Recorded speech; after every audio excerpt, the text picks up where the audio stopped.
Praise the Lord.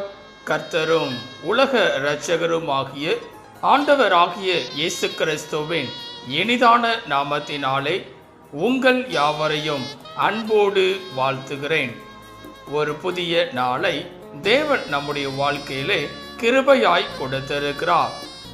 ஒவ்வொரு நாட்களையும் அவர் நமக்கு ஆசீர்வாதமாக கொடுத்து அவருடைய கிருபையினாலே நம்மை தாங்குகிற தேவனாகவும் நடத்துகிற தேவனாகவும் காணப்படுகிறார். நிச்சயமாய் இந்த நாளையும் அவர் நமக்கு ஆசீர்வாதமாய் மாற்றி கொடுப்பார். இந்த நாளுக்குரிய தேவனுடைய வார்த்தையை உங்களுக்காய் நான் வாசிக்கிறேன். மத்தேயு எழுதின சுவிசேஷம் 6ஆம் அதிகாரம் 33ஆம் வசனம். மத்தேயு 6ஆம் அதிகாரம் 33ஆம் வசனம். முதலாவது தேவனுடைய ராஜ்யத்தையும் அவருடைய நீதியையும் தேடுங்கள். எனக்கன்பான தேவ பிள்ளைகளே, இங்கே அருமையான ஒரு வார்த்தையை நாம் பார்க்கிறோம். தேடுங்கள் என்பதாக. இந்த உலகத்தில் வாழ்கிற ஒவ்வொரு மனிதர்களும் பலவிதமான காரியங்களை தேடுகிறவர்களாய் காணப்படுவார்கள். தமக்கு பிடித்தமான காரியம் எங்கு இருக்கிறது என்று சொல்லி கண்டுபிடித்து அதை தேடுகிறவர்களாகவே காணப்படுவார்கள்.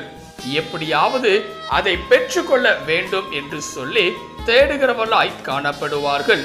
இப்படி உலக பிரகாரமாய் இருக்கிற எல்லா காரியங்களையும் தேடுகிற மனிதர்களாய் பல மனிதர்கள் காணப்படுவார்கள். இந்த நாளிலே வேதம் எதை தேட வேண்டும் என்று சொல்லி கற்றுக் கொடுக்கிறதாய் இருக்கிறது. ஆம் பிரியமானவர்களே, இங்கே வேதத்திலே வாசிக்கும் போது தேடுங்கள் என்று சொல்லி போடப்பட்டிருக்கிறது. 1 நாளாகமம் 16ஆம் அதிகாரம் 11ஆம் வசனத்திலே அவருடைய சமூகத்தை நித்தமும் தேடுங்கள் என்று சொல்லி நாம் பார்க்கிறோம். அது மாத்திரமல்ல, மத்தேயு எழுதின சுவிசேஷம் 6ஆம் அதிகாரம் 33ஆம் வசனத்திலே முதலாவது தேவனுடைய ராஜ்யத்தையும் அவருடைய நீதியையும் தேடுங்கள் என்று சொல்லி நாம் பார்க்கிறோம். இந்த நாளிலே அவருடைய சமூகத்தை, கர்த்தருடைய சமூகத்தை தேடுகிறவர்களாய் நாம் இருக்க வேண்டும். எப்பொழுதும் தேவனை தேடுகிறவர்களாய் நாம் இருக்க வேண்டும். அப்பொழுது தேவன் நம்முடைய வாழ்க்கையிலே பலவிதமான ஆசீர்வாதங்களை வைக்கிறவராக காணப்படுகிறார். இந்த காலவேளையிலே கர்த்தரை தேடும் போது நம்முடைய வாழ்க்கையில் கிடைக்க பெறுகிற ஆசீர்வாதங்களை குறித்து ஒரு சில காரியங்களை சிந்திக்க போகிறோம். முதலாவதாக வேதம் சொல்லுகிறது, சங்கீதம் 9ஆம் அதிகாரம் 10ஆம் வசனத்தை வாசிக்கும் போது, சங்கீதம் 9ஆம் அதிகாரம் 10ஆம் வசனத்திலே, கர்த்தாவே உம்மை தேடுகிறவர்களை நீர் கைவிடுகிறதில்லை, ஆதலால் உமது நாமத்தை அறிந்தவர்கள் உம்மை நம்பியிருப்பார்கள். இங்கே பார்க்கும்போது முதலாவதாக தேவனை தேடுகிறவர்களாய் இருக்கும் போது முதல் ஆசீர்வாதமாக அவர் நம்மை கைவிடுகிறதில்லை என்று சொல்லி பார்க்கிறோம். ஆம்பரியமானவர்களே, இந்த உலக வாழ்க்கையிலே மனிதர்கள் நம்மை கைவிடுவார்கள். ஆனால் கர்த்தரோ நம்மை கைவிடாத நேசராக காணப்படுகிறார். எப்பொழுது என்று சொல்லி பார்க்கும்போது இங்கே வேதவசனம் அழகாய் சொல்லுகிறது, அவரை தேடும் போது அவர்களை அவர் கைவிடுகிறதில்லை என்பதாக. இந்த நாளிலே நாமும் ஒவ்வொரு நாளும் தேவனை தேடுகிறவர்களாய் இருக்கும் போது அவர் நம்மை கைவிட மாட்டார். ஏனென்றால் வேதவசனம் அழகாய் சொல்லுகிறது, நான் உன்னை விட்டு விலகுவதும் இல்லை, உன்னை கைவிடுகிறதில்லை என்பதாக. இந்த நாளிலே கைவிடாத தேவனாக நம்முடைய வாழ்க்கையிலும் அவர் காணப்படுவார். முதலாவதாக கர்த்தரை தேடும் போது அவர் நம்மை கைவிட மாட்டார். இரண்டாவதாக கர்த்தரை தேடும் போது நம்முடைய வாழ்க்கையில கிடைக்க பெறுகிற ஆசீர்வாதங்கள் என்ன என்று சொல்லி பார்க்கும் போது வேதம் சொல்லுகிறது, சங்கீதம் 34ஆம் அதிகாரம் 10ஆம் வசனத்தை வாசிக்கும் போது, சங்கீதம் 34ஆம் அதிகாரம் 10ஆம் வசனத்திலே, சிங்கக்குட்டிகள் தாழ்ச்சியடைந்து பட்டினியாய் இருக்கும், கர்த்தரை தேடுகிறவர்களுக்கோ ஒரு நன்மையும் குறைவுபடாது.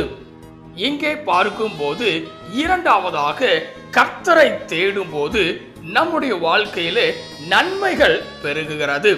இங்கே வேதவசனம் சொல்லுகிறது, கர்த்தரை தேடுகிறவர்களுக்கோ ஒரு நன்மையும் குறைவுபடாது. இந்த நாட்களிலே நன்மைகள் வேண்டும் என்று சொல்லி விரும்புகிறவர்களாய் நாம் காணப்படுவோம். நன்மையை எதிர்பார்த்து கொண்டிருப்பவர்களாய் காணப்படுவோம். பல நேரங்களிலே நன்மை என்னுடைய வாழ்க்கையிலே இல்லையே என்று சொல்லி புலம்புகிறவர்களாகவும் காணப்படுவோம். ஆனால் வேதம் சொல்லுகிறது, கர்த்தர் நம்முடைய வாழ்க்கையிலே நன்மையை தருகிறவராய் இருக்கிறார். எப்பொழுதென்றால் அவரை தேடும் போது. இந்த நாளிலே முழு மனதோடு கர்த்தரை தேடுகிறவர்களாய் நாம் காணப்படுகிறோமா? பல நேரங்களிலே மனிதர்களை தேடி சென்று நம்முடைய ஆசீர்வாதங்களை இழந்தவர்களாய் காணப்படுகிறோம். அப்படிப்பட்டவர்களாய் இராதபடிக்கு இந்த நாளிலே முழு மனதோடு கர்த்தரை தேடுகிறவர்களாய் நாம் இருப்போமே என்றால் நிச்சயமாய் தேவன் நம்முடைய வாழ்க்கையிலே நன்மையை கொடுக்கிறவராக காணப்படுவார். இரண்டாவதாக கர்த்தரை தேடுகிறவர்களுக்கோ நன்மை குறைவுபடாது. மூன்றாவதாக நம்முடைய வாழ்க்கையிலே தேவனை தேடும் போது கிடைக்க பெறுகிற ஆசீர்வாதங்களை குறித்து பார்க்கும் போது வேதம் சொல்லுகிறது, 1 நாளாகமம் 16ஆம் அதிகாரம் 10ஆம் வசனத்தை வாசிக்கும் போது 1 நாளாகமம் 16ஆம் அதிகாரம் 10ஆம் வசனத்திலே அவருடைய பரிசுத்த நாமத்தை குறித்து மேன்மை பாராட்டுங்கள், கர்த்தரை தேடுகிறவர்களின் இருதயம் மகிழ்வதாக. இங்கே பார்க்கும் போது மூன்றாவதாக கர்த்தரை தேடும் போது நம்முடைய இருதயம் மகிழ்ச்சி அடைகிறது. ஆம் பிரியமானவர்களே, கர்த்தரை ஒவ்வொரு நாளும் நாம் தேடும் போது நம்முடைய இருதயமானது மகிழ்ச்சியினால் நிறைகிறதாய் இருக்கிறது.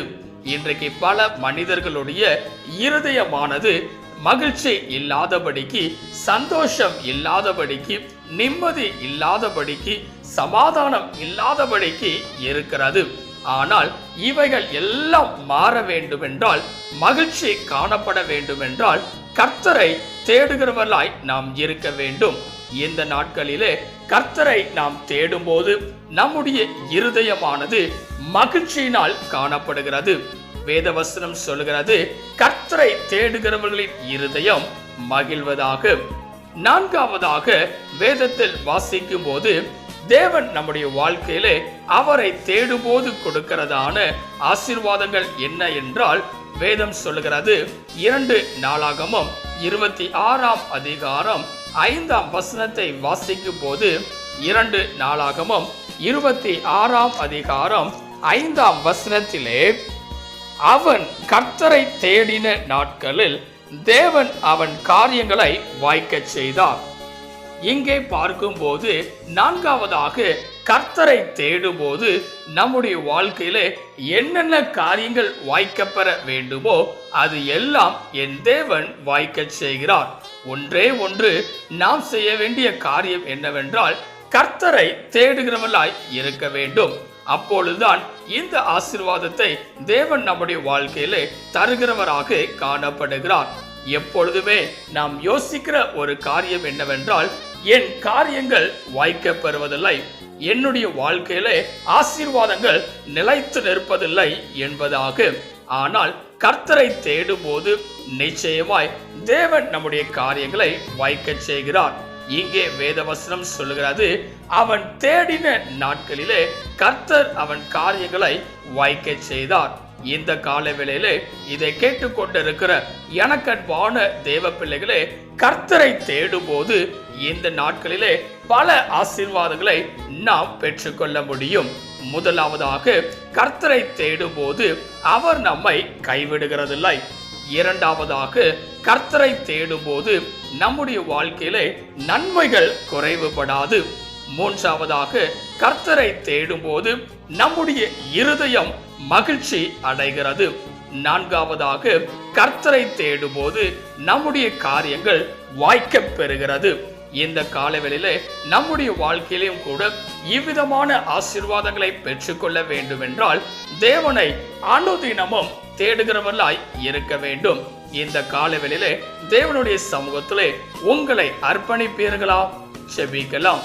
கிருபையும் இரக்கமும் நிறைந்த எங்கள் அன்பின் பிதாவே, இந்த ஆசீர்வதிக்கப்பட்டதான நல்ல காலவேளைக்காய் நன்றியோடு உம்மை துதிக்கிறோம், உம்மை ஸ்தோத்தரிக்கிறோம். நீர் கொடுத்த அற்புதமான உம்முடைய வார்த்தைக்காய் நன்றி செலுத்துகிறோம். உம்மை தேடும் போது பலவிதமான ஆசீர்வாதங்களை தருகிற தேவனாய் நீர் இருக்கிறீர் என்று சொல்லி இந்த நாளிலே நாங்கள் சிந்தித்திருக்கிறோம். இந்த கால வேளையிலே இதை கேட்டுக்கொண்டிருக்கிற, இதை பார்த்து கொண்டிருக்கிற ஒவ்வொரு பிள்ளைகளும் தங்களுடைய வாழ்க்கையிலே உம்மை மாத்திரம் தேடுகிறவர்களாய் காணப்பட்டு இவ்விதமான ஆசீர்வாதங்களை சுதந்தரித்துக் கொள்ள நீர் கிருபை தரும்படியாய் நாங்கள் செபிக்கிறோம். நீரே பெரிய காரியங்களை செய்வீராக. நீர் மாத்திரம் மகிமைப்படுவீராக. இயேசுவின் நாமத்தில் செபிக்கிறோம் எங்கள் ஜீவனுள்ள நல்ல பிதாவே, ஆமென். கர்த்தர் தாமே இந்த வார்த்தையின் மூலமாய் உங்களை ஆசீர்வதித்து அவரை தேடுகிறவர்களாய் நீங்கள் காணப்படும் போது எல்லா விதமான நன்மைகளும் உங்களுடைய வாழ்க்கையிலே தருகிற தேவனாய் அவர் காணப்படுவாராக. ஆமென். God bless you.